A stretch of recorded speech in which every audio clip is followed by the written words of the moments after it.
ये नए मजदूर ने काम के पहले ही दिन नोटिस किया कि दीवार कुछ अजीब सी बनी है। उसे शक हुआ कि ये टेढ़ी है। उसने तुरंत स्केल उठाया और नापना शुरू किया। तभी वहाँ उस दीवार को बनाने वाला पुराना मजदूर आ गया। उसका चेहरा गुस्से से लाल हो गया। उसने घूरते हुए कहा, 40 साल से मैं यही काम कर रहा हूँ, मेरी बनाई दीवार को कोई मापेगा? नौजवान ने शांति से जवाब दिया, अनुभव हो सकता है, लेकिन गलती इंसान से ही होती है। इस बात से नाराज होकर पुराने मजदूर ने धमकी दी, अगर दोबारा दीवार को छुआ तो अच्छा नहीं होगा। लेकिन नौजवान डरा नहीं। उसने सीधा साइट इंचार्ज से शिकायत कर दी। इंचार्ज ने जवाब दिया, वो मजदूर हमारे सबसे अनुभवी लोगों में है, उसकी दीवार टेढ़ी हो ही नहीं सकती। दोपहर के खाने के वक्त पुराने मजदूर ने सबके सामने नए लड़के का मजाक उड़ाया। बाकी लोग भी हंसी में शामिल हो गए, पर उस मजदूर को नहीं पता था ये लड़का झुकने वालों में से नहीं है। गुस्से में नौजवान ने हथौड़ा उठाया और पूरी दीवार को धड़ाधड़ तोड़ना शुरू कर दिया। चारों तरफ हड़कंप मच गया। इंचार्ज भागा भागा आया और चिल्लाया, क्या कर रहे हो, पागल हो गए हो? नौजवान ने सीधा कहा, अब मापो इस दीवार को। जैसे ही स्केल लगाया गया, सबकी बोलती बंद हो गई।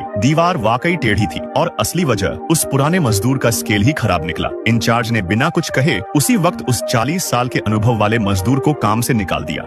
आदमी ने एक किताब के अंदर सावधानी से एक छेद बनाया और उसमें लकड़ी का एक तना फिट किया जिसमें स्प्रिंग जुड़ा हुआ था। कई बार जांचने के बाद जब उसे यकीन हो गया कि स्प्रिंग का दबाव एकदम सही है, उसने बेहद सधे हुए हाथों से ग्रेनेड को ऊपर रखा और उसकी पिन खींच ली और फिर किताब को बंद कर उसे एक रबर बैंड से कसकर बांध दिया। ये बुक ट्रैप की पूरी तरकीब एक दुश्मन कमांडर को फंसाने के लिए थी। उसने किताब को बिस्तर के नीचे रखा और वहाँ जमीन पर खिसकने के हल्के निशान भी बना दिए, जैसे कोई चीज अपने आप सरक गई हो, ताकि ये सब कुछ नेचुरल लगे। फिर किताब को स्लाइड करके एक टाइल के नीचे छुपा दिया और वहां से निकल गया। उसी रात दुश्मन कमांडर अपने सैनिकों के साथ उस आदमी के घर आ धमका। वो जासूसों की लिस्ट तलाश रहा था जो इस आदमी के घर कहीं छुपी हो सकती थी। जैसे ही उसकी नजर फर्श पर पड़े धूल और खिसकने के निशानों पर पड़ी, उसने शक के आधार पर टाइल को थपथपाया। एक टाइल थोड़ी डीली लगी तो उसने उसे निकाला और नीचे वो किताब मिली जो रबर बैंड से बंधी थी। उसे लगा ये रही जासूसों की लिस्ट। वो जीत की हंसी हंसने लगा। उसने अहंकार के साथ किताब खोली और उसी पल स्प्रिंग उछली।